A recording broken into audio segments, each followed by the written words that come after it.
Good afternoon, everybody. It's 12 o'clock, so we'll go ahead and begin. We may have a few people join once the presentation begins, but we would like to welcome everybody to the 2020 AFC Summit webinar series, proudly hosted by Nonotuck Resource Associates and the AFC Roundtables. The AFC Roundtables meet regionally and virtually to continue the mission of the AFC Summit to learn, share, and continue the dialogue of AFC organizations. This webinar series is an adaptation of our AFC Summit, typically held at Holy Cross College in Worcester. As a sign of the times, we've moved to a webinar series, and we thank you very much for staying connected with us through this. And we ask that you look for future webinar series as we sort of adapt to this changing world. You'll be joined today by two moderators, myself and Carrie Parody. Carrie will be assisting with Q&A later on in the webinar.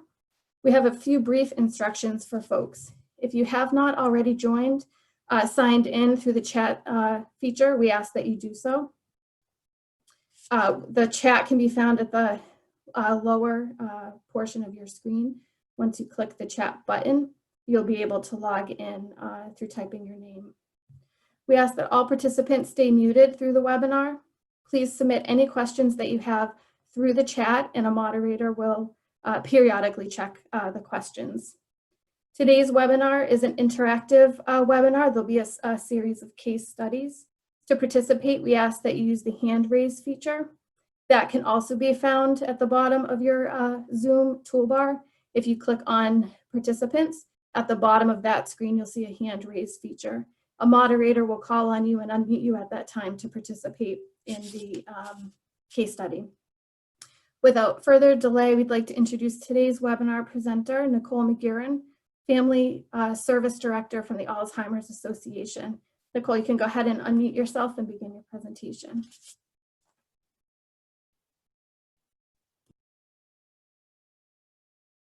Thank you, Deborah, and thanks for inviting me to be a part of this. It was exciting to be a part of it in person last year, and I'm happy to join you for your first virtual summit this year. As Deborah said, my name is Nicole McGuiran, and I work at the Alzheimer's Association Massachusetts, New Hampshire chapter, where I'm the Family Services Director. I oversee our individual counseling services for caregivers for people with Alzheimer's, as well as people living with Alzheimer's themselves, and also do a lot of work with healthcare organizations to make providers to make referrals from providers for our services. I'm also, in the last year, have become the research champion for the New England region. So I'm also responsible for doing presentations on recent advances in research around Alzheimer's disease, which will come into play in today's presentation as well. As Deborah said, this is an interactive webinar. There's a couple of case studies in the middle of the presentation, which you were provided beforehand, but I will read them. They're not super complicated, so I'd love to hear your ideas on those. And I'll also try to break a few times in the presentation to see if anyone has questions, but I'll leave some time at the end for questions as well. So today's and then give me just bear with me for a minute while I get used to using this. It feels like every time I do a presentation, it's a slightly different platform.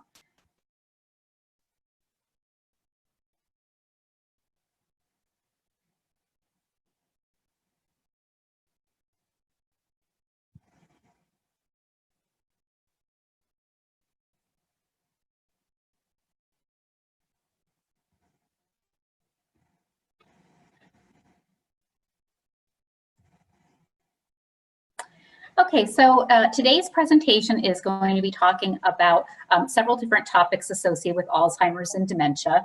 We're going to start the presentation talking about the difference between Alzheimer's and dementia, which may be a little bit of a review for some of you, but I think it's good to get everyone on the same page on kind of that basic information. Then we're going to move on to talking about some of the risk factors for Alzheimer's disease and what we're learning about what can be done about risk reduction for Alzheimer's and other dementia. Then we will be talking about warning signs or symptoms of Alzheimer's disease and how to go about getting a diagnosis of Alzheimer's disease when those warning signs are present. And then we're going to wrap up the presentation by talking about treatment options and support that's available. And throughout the presentation, I'm going to weave in some information about some of the recent research advances in these areas as well, especially when we talk about treatments in terms of what's available for people now, but we'll also talk about where science is pointing us in the future as well. So for those of you who aren't familiar, the Alzheimer's Association is the world's largest leading voluntary nonprofit organization devoted to the care and support and research for people affected by Alzheimer's disease. The Massachusetts, New Hampshire chapter is one of over 70 chapters of the Alzheimer's Association nationwide that's devoted to providing those important support and services for families in the communities in Massachusetts and New Hampshire, as well as advancing public policy priorities with our local legislatures and making sure that public awareness in our communities of Alzheimer's disease is a high priority.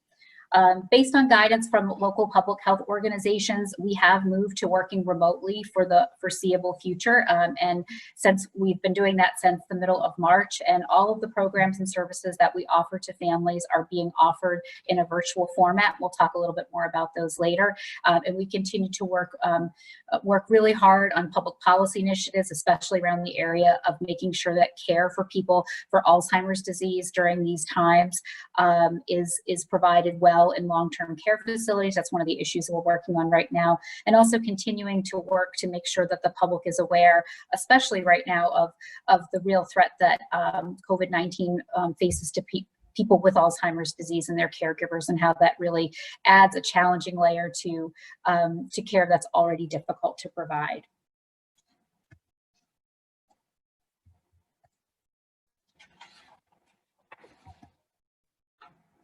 So before we get started, just want to review a little bit of the basic facts around Alzheimer's disease, which really is a major public health crisis that will, unfortunately, will still be there after the current public health crisis that we're in resolves itself.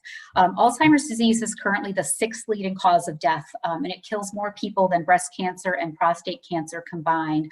It's the only leading cause of death that we don't have a means to slow down the progression, to prevent it, or to cure it. There are over 5 million Americans currently living with Alzheimer's disease, and that number is expected to increase to 14 million by 2050 if there are no major scientific advances. And the cost of care for Alzheimer's disease is staggering. It's staggering now, and again, if there aren't advances in research, we're looking at by 2050 those costs to be around $1 trillion. And as much as that cost to our healthcare system is great, the cost to individual families is as great.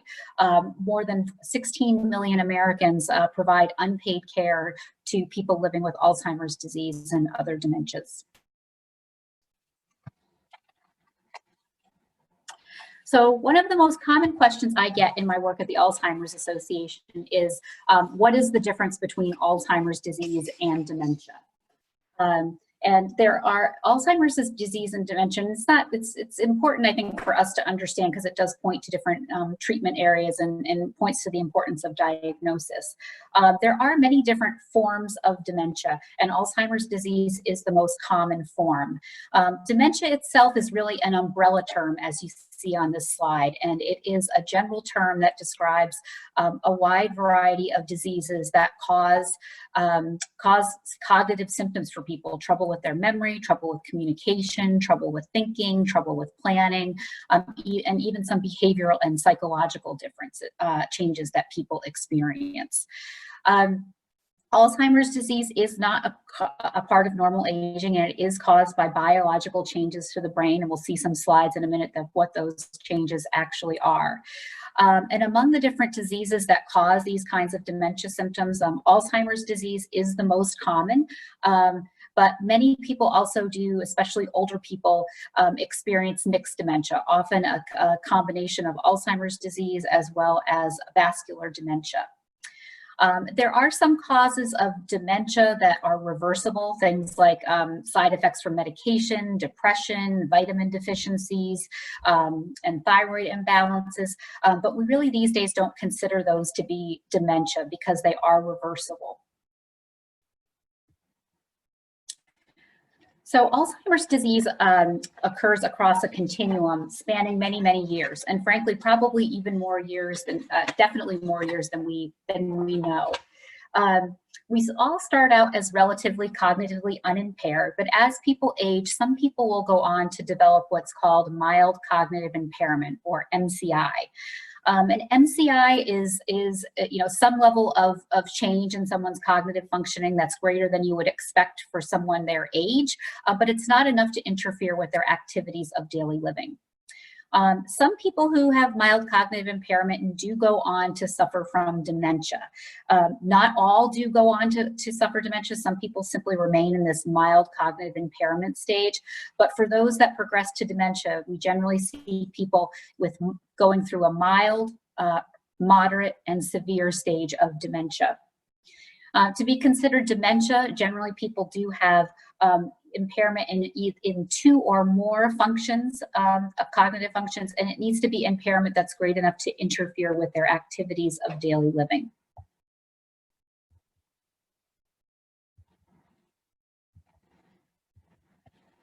So Alzheimer's disease was discovered by Dr. Alois Alzheimer in 1906. And he discovered Alzheimer's in a woman who was in her mid-40s, who was suffering from a host of unusual symptoms that you wouldn't see for someone normally that age. She had memory issues, she had behavior changes, and she had a lot of severe communication changes. And after she died, Dr. Alzheimer was able to look at some scans of brain tissue, and he noticed two major changes in her brain that you wouldn't expect for someone of her age or in a normal brain. And they were due to two different proteins. There was a buildup of a protein called beta amyloid that was occurring within those nerve cells or neurons, and causing these things called plaques, basically blockages. And also noticed another kind of protein called tau that was developing in tangles between the nerve cells that was interfering with the nerve cells' ability to communicate with one another. So the combination of these plaques inside the cells that cause the cells to function improperly, as well as cause them to actually die, and the blockages between the cells, those were determined to be the causes of the symptoms that his patient were experiencing. And those changes are still the same changes that scientists are looking at today in terms of looking for a way to prevent Alzheimer's disease, to slow its progression, or hopefully to cure Alzheimer's disease.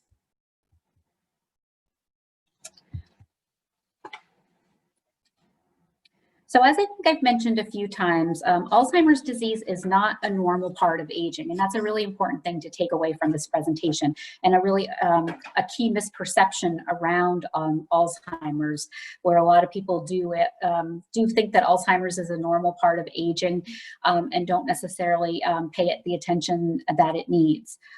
While age is one of the most common risk factors for Alzheimer's disease, it's also one of the most common risk factors for many different kinds of diseases, many different kinds of cancer and other diseases. And people do not think of cancer as a disease of elderly people, which is an important reason why we should not be thinking of Alzheimer's disease in that way. Some of the other risk factors for Alzheimer's disease that we see are genetics, race and ethnicity, their environmental and lifestyle changes, cardiovascular health, physical health, diet, sleep, even social engagement and education. Some of those risk factors that you see on the screen are modifiable, and you can have some impact on whether you experience those, and other ones are not modifiable, like age and genetic history. There is a lot of exciting research right now happening around the area of risk reduction for Alzheimer's disease. There's a growing scientific consensus right now that from a population perspective, that there are steps people can take to reduce their risk of Alzheimer's disease. And the areas that scientists have been looking at are in the areas of being physically active, having a healthy diet, quitting smoking, being heart healthy, as well as engaging in rigorous cognitive activities, are some of those areas. We're not at a point right now, unfortunately, where we can say exactly, what is the diet that reduces your risk, or how much exercise do you need to be engaged in to to reduce your risk of Alzheimer's disease. But you'll hear later in the presentation that we are moving towards a place where research we have some exciting research that's actually going to be starting very soon in terms of looking at what is that exact prescription to reducing one's risk of developing Alzheimer's disease. The one area that is an exception to that, not having a prescription for reducing the risk of Alzheimer's disease, is in the area of blood pressure. There was a study that got a lot of press a couple of years ago called the Sprint Mind study that compared two groups of people, looking at people who had high blood pressure that was controlled by standard measures, and ones that were looking at a more intensive control of blood pressure, basically keeping blood pressure to 120 systolic. And when they compared groups of people in that study, they actually were able to, for the first time, show that by controlling blood pressure rigorously, that they reduced the number of new cases of mild cognitive impairment, as well as reducing the risk for dementia in people who were at risk for developing dementia, which was really encouraging news to find some real key advice for people in terms of reducing your risk of developing Alzheimer's disease and mild cognitive impairment. So before I shift to talking about some of the warning signs for Alzheimer's disease and getting those warning signs diagnosed, are there any questions about the difference between Alzheimer's and dementia and risk factors?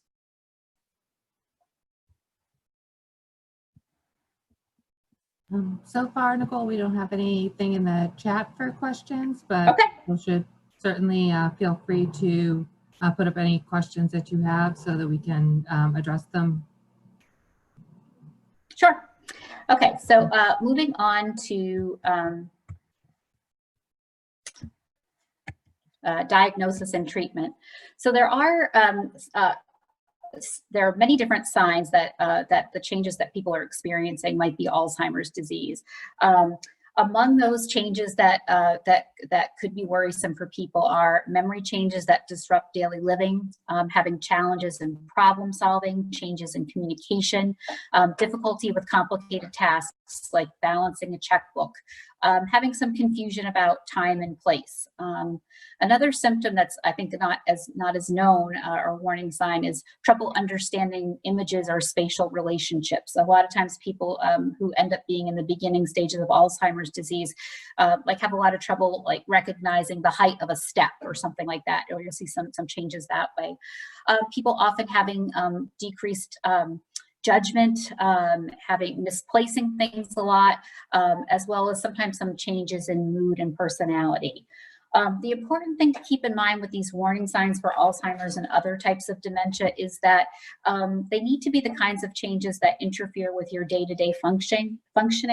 And I also think you need to keep in mind what somebody's typical personality has been in terms of evaluating the concern about these warning signs that you might see. But if people are concerned and they're seeing these kinds of changes in their loved one or in themselves, it's really important to talk to a doctor to try to determine what the cause of those symptoms are. Because sometimes, first of all, sometimes those causes could be something that's treatable. And sometimes people have some very severe memory changes that could be the result of untreated depression, could be a thyroid disorder. So it's really important to get those causes treated. And even if the diagnosis ends up showing that someone does have some type of dementia, there are treatments and support available that diagnosis can connect people to. Most people who are noticing some troubling changes in their memory or other kinds of thinking that were on that previous slide will start by talking to their primary care physician, who will probably run some simple tests to rule out some of those kind of, I should say, easy causes of the symptoms that you're seeing. Sometimes even they'll do some scans to rule out something like whether or not someone has had a stroke, or maybe there's some kind of brain tumor that's causing those symptoms. If they're not able to pinpoint what the cause of those symptoms are with those kinds of testing, most primary care physicians will go on to refer a patient to a specialist. And there are a variety of different specialists who are trained and involved in making a diagnosis for Alzheimer's disease. Sometimes it's a geriatrician who's a primary care physician who's had additional training in the diseases that tend to happen with older age. Sometimes it's a geriatric psychiatrist who has had additional training again in the mental health issues that affect older people. That kind of referral can be especially helpful if a person has lifelong mental health issues, to kind of try to disentangle what might be mental health causes and what might be a dementia. And others are referred to a neurologist or a neuropsychologist. And some people honestly are referred to more than one of those specialists. Sometimes they're referred to, for example, for a neurologist to really look at, what are the potential biological causes to the symptoms we're seeing, but then going to a neuropsychologist to really look at what's the impact of these, what is the exact impact on someone's functioning. So they might both be involved. And there are also a variety of different dementia diagnostic clinics, particularly in the Boston area, that have more than one specialist who work on that team and work on that diagnostic process. I did include a handout on how to choose a doctor that you received earlier today, as well as I would urge people, if you're looking to find someone to refer to a family you're working for, the Alzheimer's Association has an online database called Community Resource Finder, where you can search for clinics, for neurologists, for neuropsychologists in your area, and that's a good place to get started. So in terms of getting a diagnosis of Alzheimer's, unfortunately, we're not yet at a point where there is one single test to diagnose Alzheimer's disease. There are a variety of different tests that doctors will be doing. It's called a differential diagnosis to determine what is the most likely cause of the symptoms that someone is experiencing. And those different tests include doing a medical history, doing a physical exam and diagnostic tests, doing a neurological exam, doing mental status tests, particularly to look at how is a person functioning, and also doing some brain imaging. In terms of the area of brain imaging, we actually are at a point right now in science where there are some really advanced brain imaging that's available in research studies that can actually detect those amyloid plaques that I talked about earlier in the brain, as well as some other sophisticated testing that can see those tau tangles that develop as well. But those tests are really only available in research studies, and they're very expensive. So not many people are actually getting those tests to make a definitive diagnosis of Alzheimer's disease. But with this differential diagnosis of ruling out all different other causes and really looking closely to see what type of disorder do these symptoms match up with, most doctors are somewhere around 90% accurate in the diagnosis that they're making.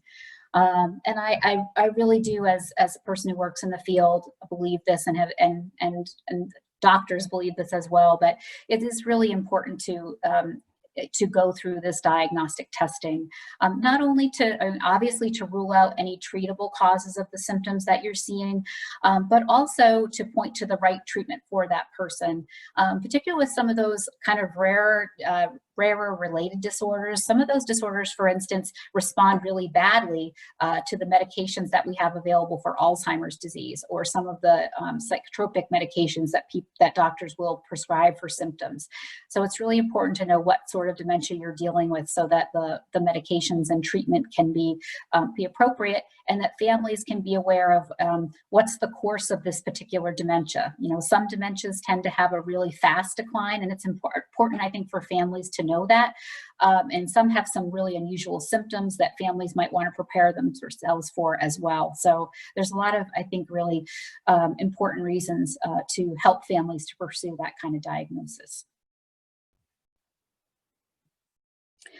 But before going to get that diagnosis, I just do want to add one other thing that's really important to that diagnosis is involving the family in the diagnosis. Unfortunately, because Alzheimer's disease affects one's memory and often their judgment, the person themselves may not be the best source of information for how they're functioning. So it's important to have families involved. And I did include a handout about preparing for those appointments, but I think it's important if you're working with families to talk with them about, before they go to this appointment, it's a good idea to spend some time writing down when you first notice symptoms, what symptoms are you most worried about, how severe are they, things like that. And also to consider, whether they want to share that information with the physician in writing before the appointment so they don't have to talk about the person who's visiting in front of them, or whether they want to share that with the person there. There are different ways to go about that, but definitely families need to give some thought to that before the appointment. So I'm going to shift gears a little bit to talk about our first case study, because I will say it's one thing to talk about the science behind getting a diagnosis, what doctor you're supposed to see, and for me to say as a professional, it's important to go get a diagnosis. But it's another thing in real life, I think, to first of all, to convince someone that they should see a doctor for memory problems, as well as figuring out how to go about that. So I do have a case study here, which you have, and I'll read to you, and then I'd be interested to know some of your thoughts around how to proceed with this family. Nicole, before you Yep. start the case study, we did just a couple of quick questions. Sure. So there was a question, how do they know if it is, say, a Lewy body dementia, I guess, versus a different dementia? So Lewy body dementia is, just for, I don't know how familiar everybody is with that, but that is one of the other causes of dementia symptoms. It is rare, but it's not super rare. I mean, somewhere probably around 10% or so of cases are probably a Lewy body dementia. And people with Lewy body dementia not only have some of those common symptoms we think of with Alzheimer's disease, with memory and communication problems, but they also tend to have some movement symptoms that are more similar to Parkinson's disease. And with Lewy body dementia as well, delusions and hallucinations are much more common and very kind of distinct compared to someone with Alzheimer's disease. But similar to Alzheimer's disease, Lewy body disease does not have a single test that diagnoses that's the cause of those dementia symptoms. So it is a matter of ruling out other causes for those symptoms and really taking a very detailed look at the history of how those symptoms came to be and whether that resembles that of Lewy body, and really looking at functioning and the symptoms that people are seeing also. That's how that is diagnosed. And I believe, there may be research in the area in terms of neurologists looking at some of the testing in terms of changes in the brain might look different for Lewy body, but I don't know that information in detail that might go into that diagnosis. Were there other questions, Deborah? Sorry, no, this is Carrie, but no, thank you. That Okay. was the only question for right now. Thank you. Okay, thanks. So the first case study is about Mary, who is an 85-year-old woman who is living alone in her apartment. Her daughter had started to have concerns about her memory even before the COVID-19 outbreak. She noticed that her mom was missing a lot of her appointments and that she wasn't going out with her friends as much as she used to. And now in this time of social distancing, she's noticing her mom, who, for somebody who was 85, had been using a computer for quite some time and had been really, pretty up to date with emailing people and even using social media, but she hasn't been able to figure out how to use her computer for Zoom meetings, which she would have expected she could have before. In addition, she's concerned because Mary is insisting on going to the grocery store every day and doing her shopping day to day, as had been her habit for a while, and is continuing to do that now. So that's Mary's situation. So some of the questions I had were, what would be your concerns about what Mary's daughter is noticing in her?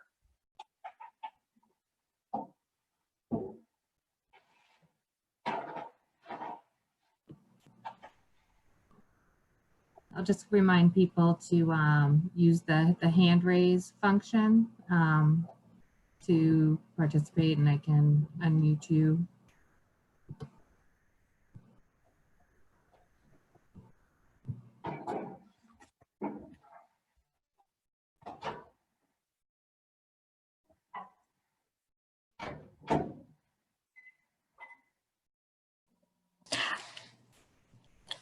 Hi, this is Carolyn. I guess I would be concerned on a couple things. Number one, that she's Hi, Carolyn. Did you Hi. have some thoughts yes, hi.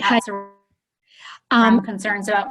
Yeah, I'd be concerned that on a couple of different levels. Number one, that she seems like she's lost a skill that she's had, not being able to work the computer as much and not being involved and kind of withdrawn her personality a little bit. And of course, the fact that she still wants to go out every day during this pandemic, which is exposing her more and more to the virus, and she's in a high risk group being elderly. So those would be some of my concerns for Mary.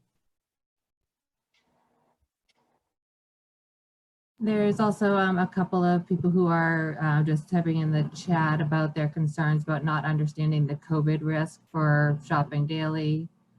Somebody wrote, is she taking her medication? And she is living alone is a big concern.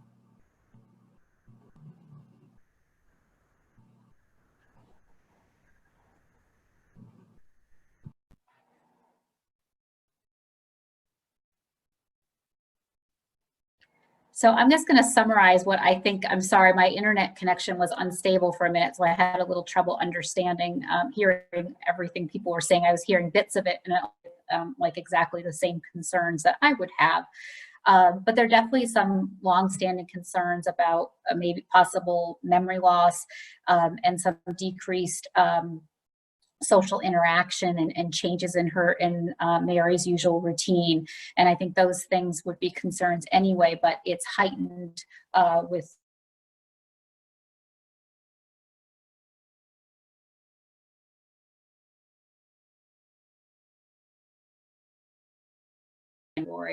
being 85 years old.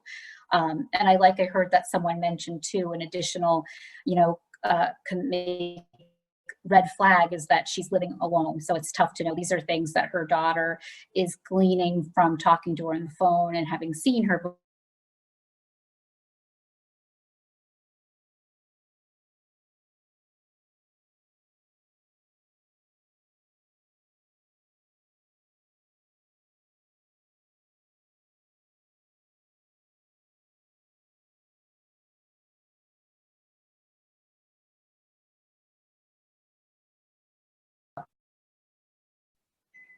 Hello?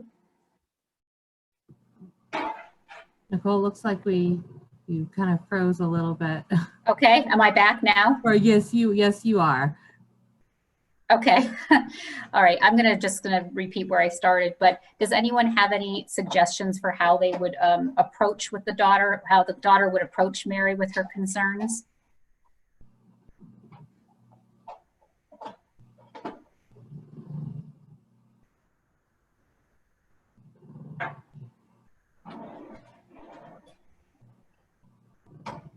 Someone just stated that maybe her daughter could offer to go shopping for her. Yep. So I think in terms of with Mary, there's two concerns. One is kind of is the memory issues and the possibility for dementia, which are serious concerns. But we've also got some of the immediate concerns about whatever the causes for these dementia symptoms that are possibly impacting her safety right now, very likely. So I think for the daughter, one thing is to deal with some of these immediate concerns of reducing her mom's risk for COVID-19, and whether it's offering to do the grocery shopping for her or arranging for grocery delivery.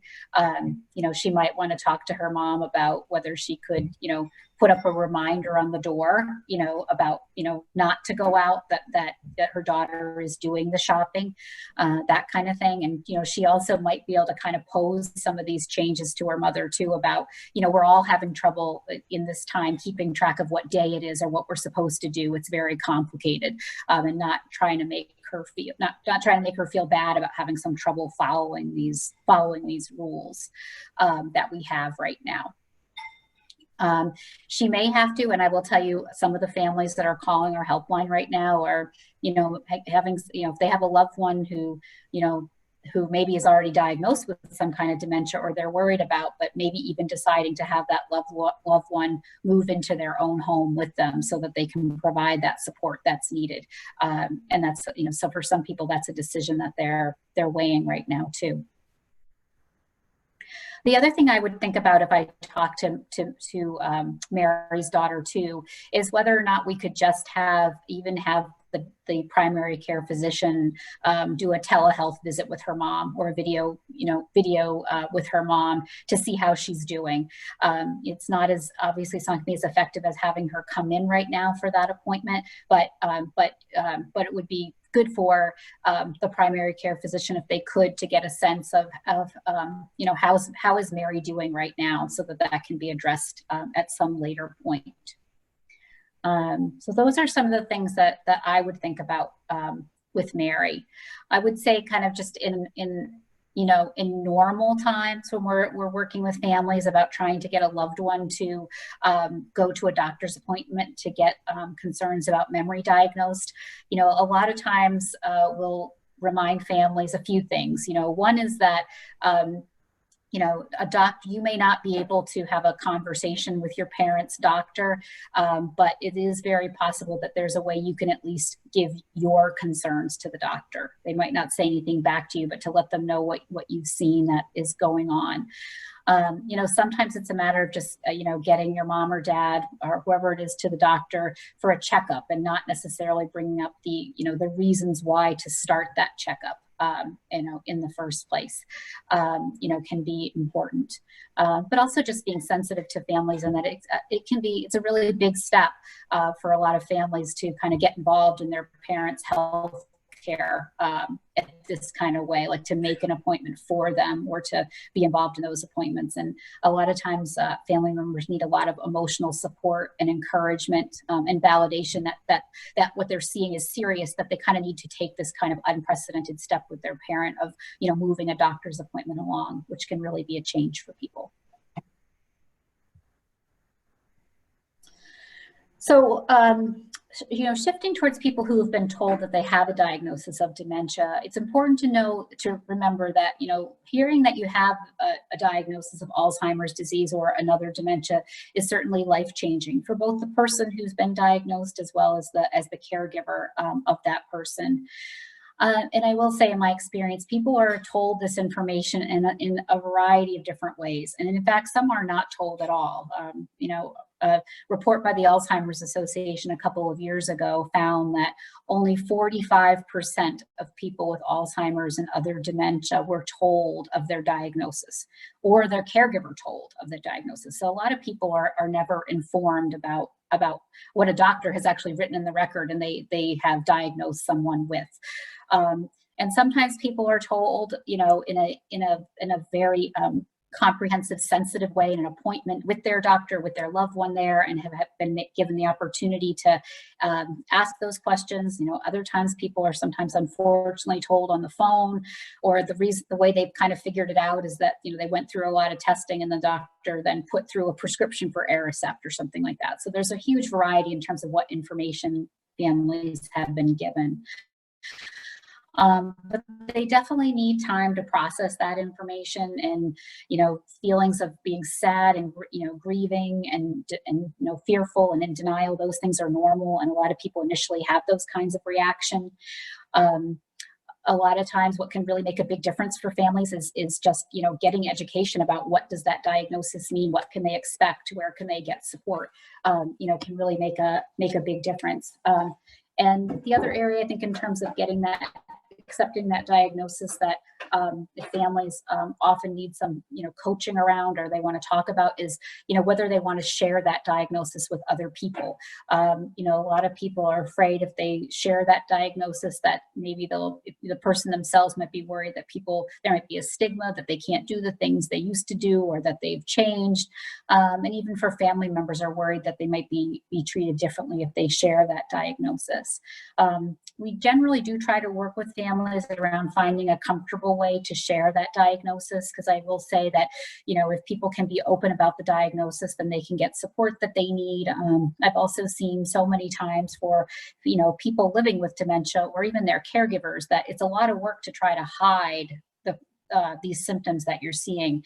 And if you can be open about, you know, the reason for those symptoms, you know, most people can then really just focus on what they need to, which is taking the best care of themselves and their loved one. So I do have a second case study about someone who's been diagnosed and what that reaction was.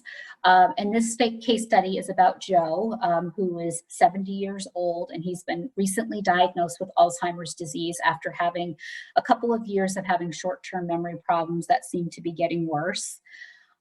Joe and Mary have been married for almost 50 years and have a very large extended family who live close by, and they're close. Since their appointment with the neurologist, Mary has tried to have a conversation with her husband about his feelings and wanting to make some plans for the future. But he's avoiding the subject and telling her that there's nothing to be done, so there's nothing to talk about. Mary's children are starting to get worried about her because every time they're calling her, she's crying and she's very sad all the time. So how would you respond to Mary if she came to you with these concerns? Anyone have any thoughts on that?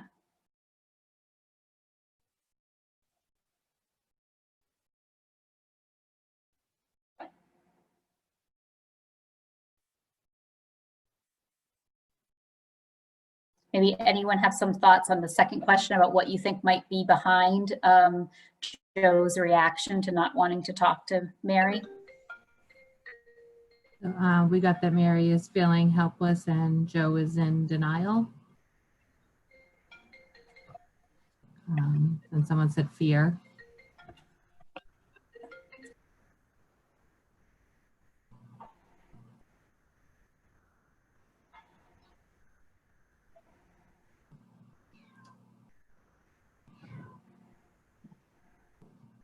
Okay, sorry. Sorry, and Joe does not want to discuss the disease prognosis. Or maybe Joe can't verbalize his feelings as he doesn't know how to put the words together. He may be feeling that his life is over, or he may be feeling embarrassed or ashamed and choosing to deny rather than deal with his feelings about the matter.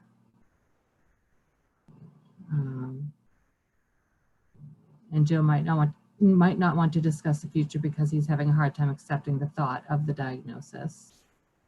And there's a recommendations for a family gathering.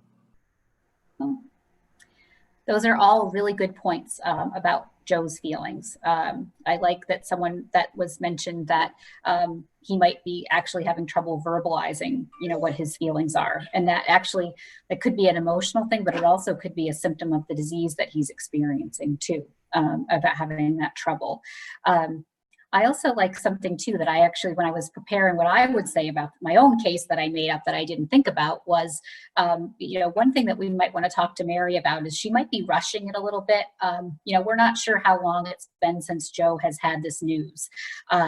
And, you know, sometimes the caregiver has kind of accepted the diagnosis well before the person living with dementia. You know, they might have seen these symptoms for a lot of years and they're just kind of waiting for that news, whereas the person with the symptoms may not have really seen them, recognized them so much themselves. So I think that that's an important thing to keep in mind too, that he might just honestly need some more time. He may still just be in a very normal state of denying these symptoms for now and might need some time to get used to the diagnosis that he has.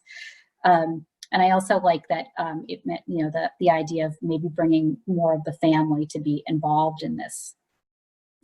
So I think in terms of if Mary were to come to me with these concerns, I would certainly, you know, try to talk with her a little bit about what might be going on with Joe. I also would talk with her too about, you know, the fact that for accepting a diagnosis of dementia, you know, sometimes it's one path for the caregiver to accept the diagnosis and a different path for the person who has Alzheimer's disease, and that, you know, she certainly can work on getting to a point of feeling better about the diagnosis for herself, but her husband might not be taking exactly the same road, and that's okay. I would also certainly try to talk to Mary a little bit more too about explore a little bit more what she's experiencing. Her kids are certainly seeing some signs of depression in her, and just getting a sense of what she's really worried about, and really trying to try to have her focus a little bit on her and what she can do to take care of the feelings that she's had as a result of this diagnosis. And I do think it's a good idea too, if I was to talk with her and really try to think about what's a plan for getting to a better place with Joe, to maybe get him to talk about his feelings around this diagnosis, would be, to talk with her a little bit more about what's his lifelong personality for dealing with these kinds of things. Was he always a really quiet person? Did he always distrust doctors, things like that, just getting a better sense of that. Also talking with her about, maybe is there another family member or friend that she thinks he'd be more comfortable with talking about his, feelings about, and making plans for the future. And also just spending some more time getting a sense of how else is Joe doing, to get a sense of maybe, what are his cognitive abilities. Some people upon diagnosis, are able to have some meaningful conversation about plans for the future. Honestly, other people, by the time they've been diagnosed, they might be more advanced than really the mild stages, and sometimes they might not be able to participate as meaningfully in those conversations. So to get a better sense of that before we proceed with where to go with Mary. Any other thoughts on the case study before we move on? There was also a recommendation that Mary participate in a support group, Alzheimer's disease support group. Yeah, that's a great suggestion. And that's one of those things too that I think sometimes, in a very caring way, loved ones come to the association, very much looking to meet the needs of their loved one with dementia, which is important, but also to think that, even if your husband's not ready to get support from the Alzheimer's Association, you as a caregiver certainly can start to receive that support now. So that's a good idea. So one of the keys to acceptance for people living with Alzheimer's disease really is to maintain a sense of purpose. And this is another thing we work with families a lot around, is trying to work with people to see that this diagnosis doesn't need to be the end of people doing the things that they love to do before, or to being connected with family and friends, and really trying to work with families to see can we make some change, maybe some changes need to be made to enable someone to keep up important friendships or hobbies they enjoy.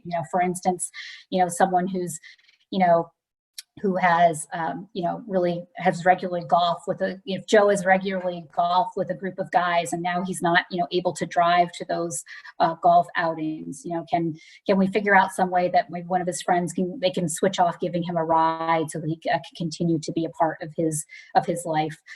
For a lot of people who have this diagnosis, can continue to be, really important supports to their grandchildren, to their children, in terms of continuing to be able to offer advice, to spend time with them, and that really can be an important way to continue to have purpose in life. But I think that's a really important to work with families around. For others, if they're able to, trying to have contact with other people who are also dealing with Alzheimer's can really make a big difference. And I've seen that a lot, and this might be the case for our case example of Joe.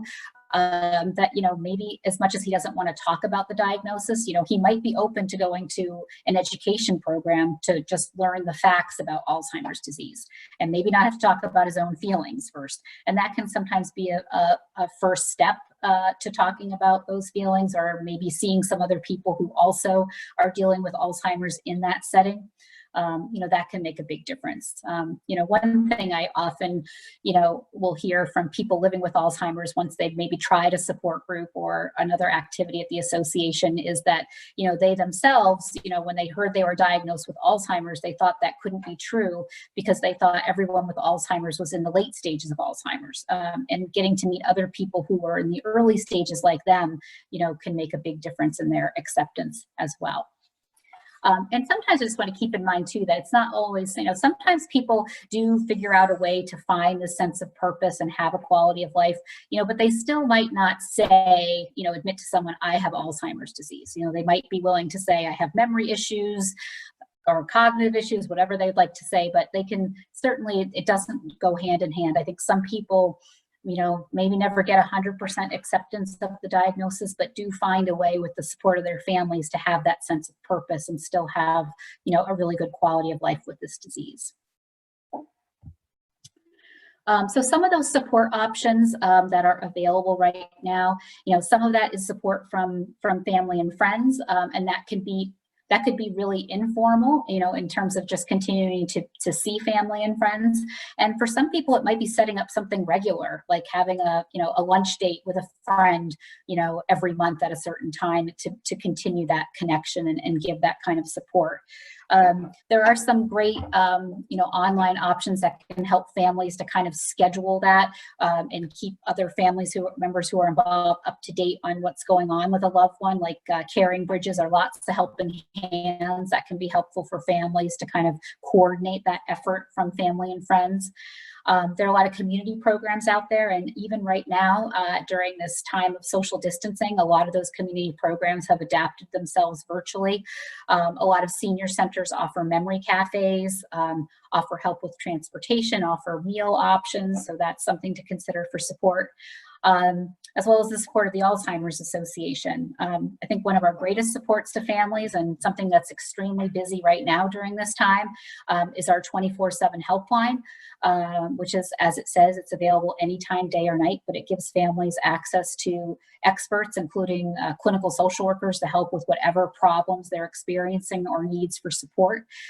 We're also right now offering many different telephone support groups, some kind of just general caregiver support groups, but we're also doing groups for people whose loved ones in a facility. We have groups for people who have Alzheimer's themselves. We're kicking off a new group for people who have lost a loved one during this time, so a grief group as well, so that's another option. We have a wide range of education programs as well, particular around educating caregivers about communication techniques and behavior management, as well as some safety risks for Alzheimer's disease that are available virtually. And we are even doing some of our social engagement programs virtually as well. Just last week, we kicked off, we call our program for social engagement ALZ meetups, and we're now offering those, kicking off with once a week. But we're doing some art classes online with people who have Alzheimer's, discussion about short stories that we're reading during the program, as well as doing some, we have a choir that meets online, so there's a whole range of those as well. And anything that the Alzheimer's Association offers for families is offered at no cost to them. And you can connect people with those by having them call that 800 number, our helpline. They can get help, but they can also find out about programs. And our website is also very robust with these programs. So before I shift gears to talk a little bit about treatments that are happening, does anyone have any questions about support services as well as diagnosis?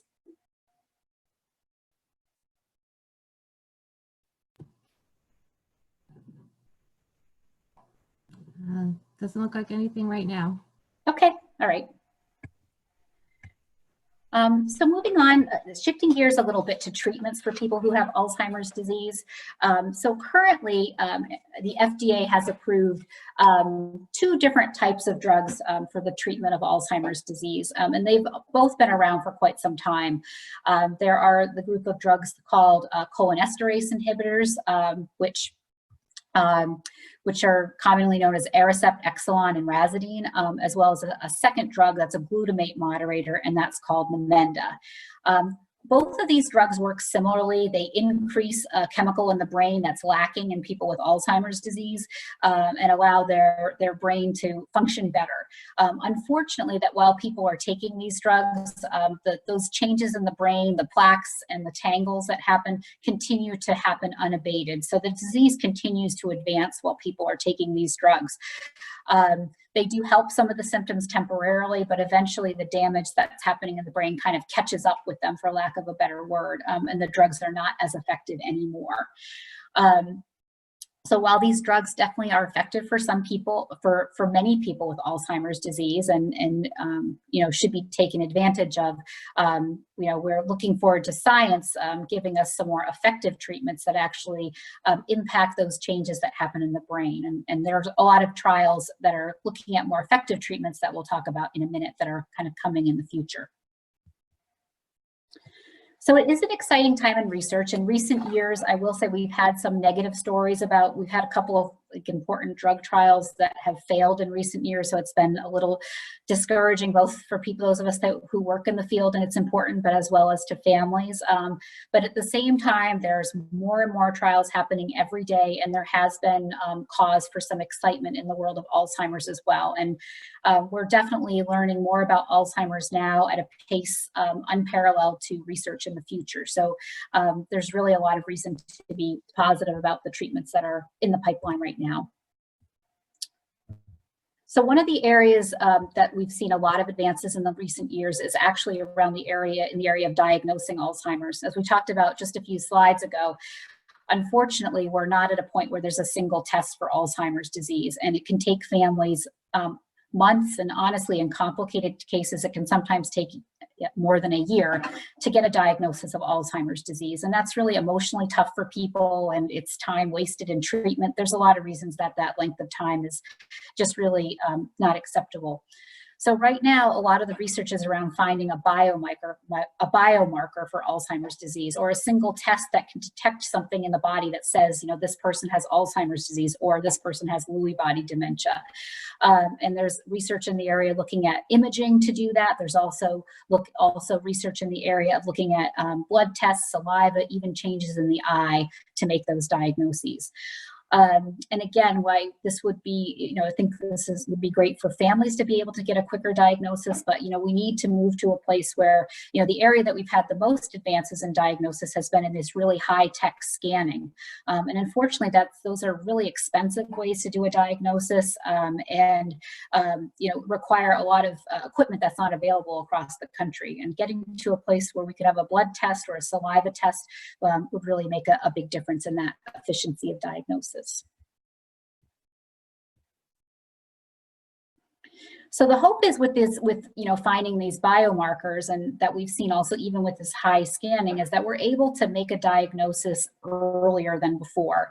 You know, for many, many years, most people were diagnosed with Alzheimer's probably more like in the moderate stages of the diagnosis, because, you know, we needed to be able to see symptoms in order to make a diagnosis.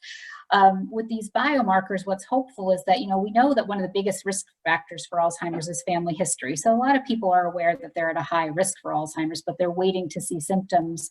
If we're to get to a point where we have a biomarker and we can detect, you know, that someone is going to develop Alzheimer's before we're seeing symptoms, the thinking is that the treatments that would be available would be a lot more effective. And in fact, a lot of the studies that when people looked at the results of some of the failed trials, a lot of the thinking is that the drugs may not actually be ineffective, but we might have been using them on people when the damage to the brain was too great. So if we're able to modernize that diagnosis, there's a lot more hope for much more effective treatments. So there are currently more than 300 trials, clinical trials in various stages happening across the country looking at treatments for Alzheimer's disease. And one of the biggest reasons why research is slow and expensive is because we don't have enough participants.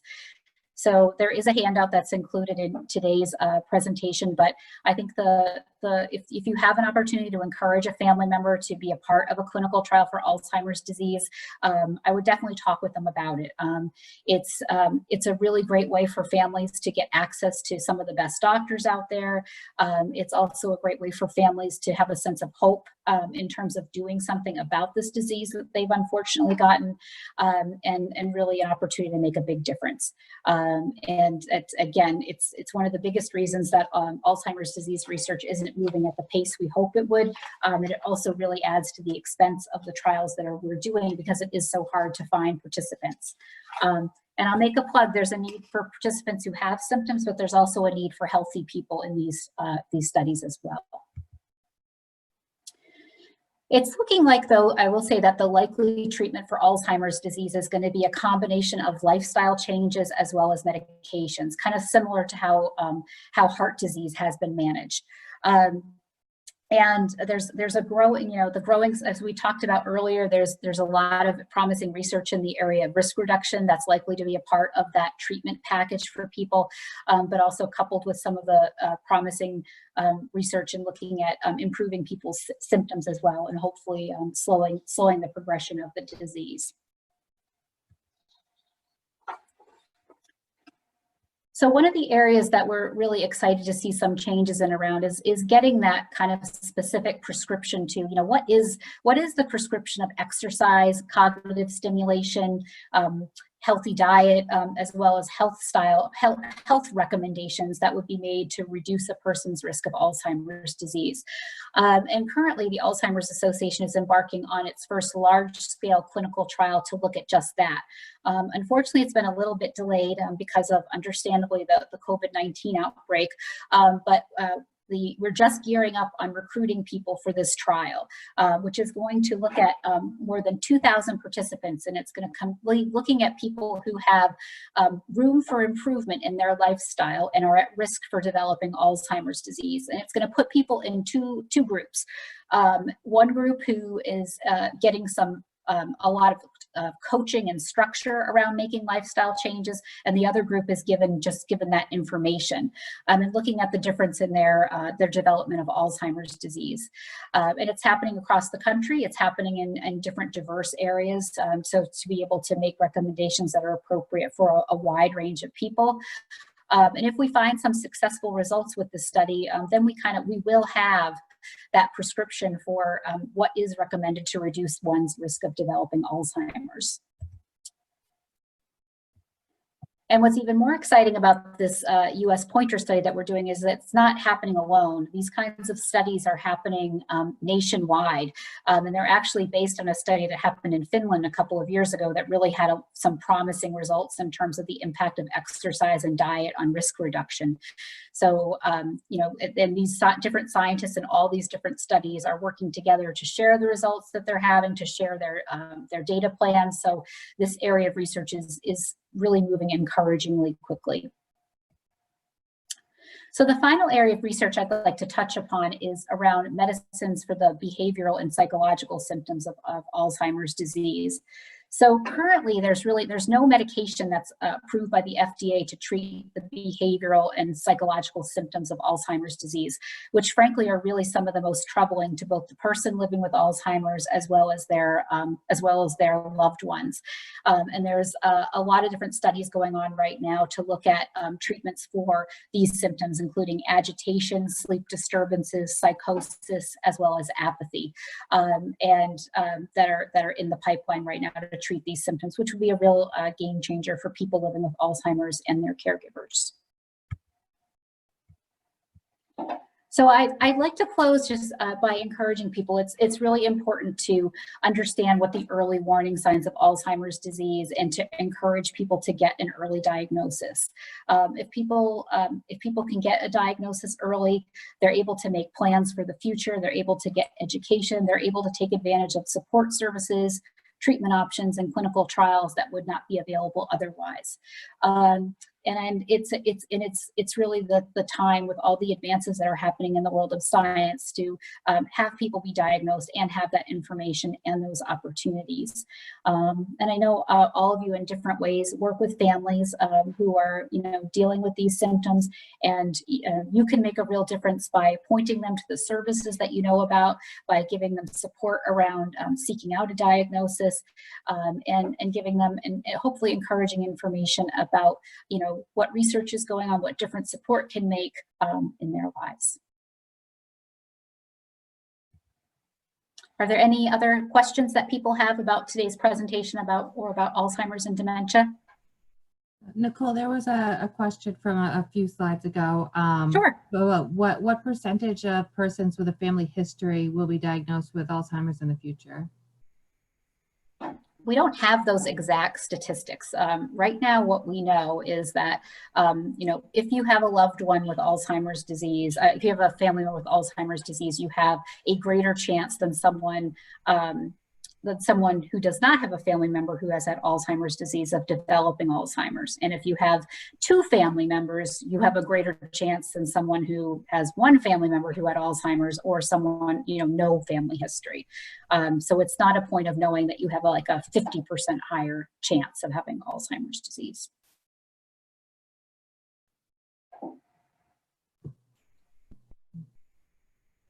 I believe, does cholesterol control play into a risk decrease for Alzheimer's? That is an area of study that's not been conclusive yet, but certainly one of the huge areas of study is looking at some of the medications that we have that are approved to treat other diseases, and whether that impacts someone's risk of developing Alzheimer's disease. And statins have been one area that have been the source of a lot of research, as well as anti-inflammatories. But I'm not aware of anything conclusive from those studies, but I do know they continue to go on.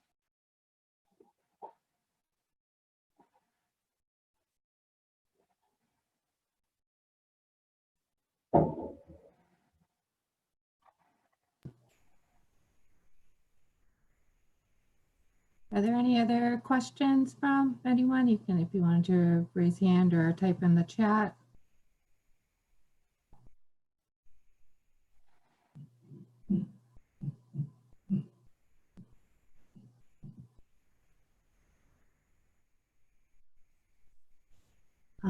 Is it when someone has Down syndrome, they have more chance of getting Alzheimer's? Are there any specific symptoms for that person? So that is true, that people who have Down syndrome are at a very high risk for developing Alzheimer's disease, and I will say, and tend to develop it younger than someone typically would. You would expect for someone who does not have Down syndrome.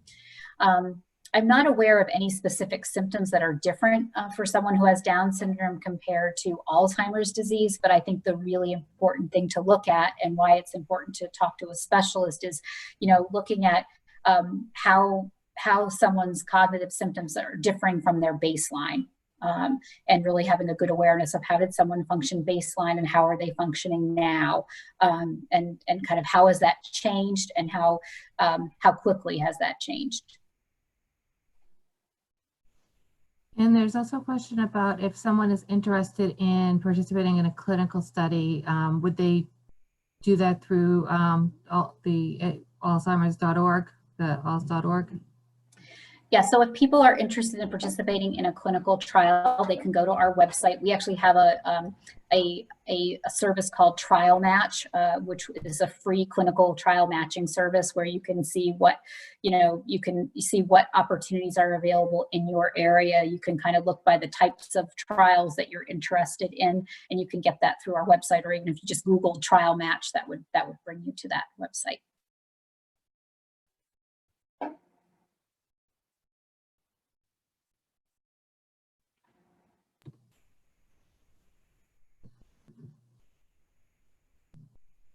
Oh, that looks like that might be it for questions.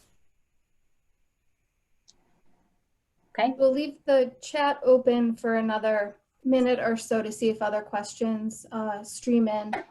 Nicole, we'd like to thank you for kicking off our webinar series today with your presentation. It was really a joy, and we appreciate your support of the AFC Summit ongoing. You've been a great support to the event annually. For our participants, you will receive an email by the end of the day that will contain an evaluation or survey. If you are interested in CEUs, there'll be some instruction on how to return that evaluation in order to get a certificate of contact hours.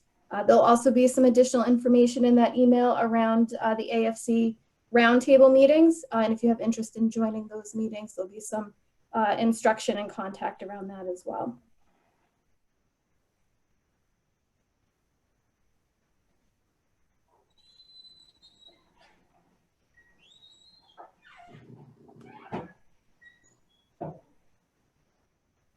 Looks like folks are starting to log off now, Nicole. So again, we'd like to thank you for your participation today.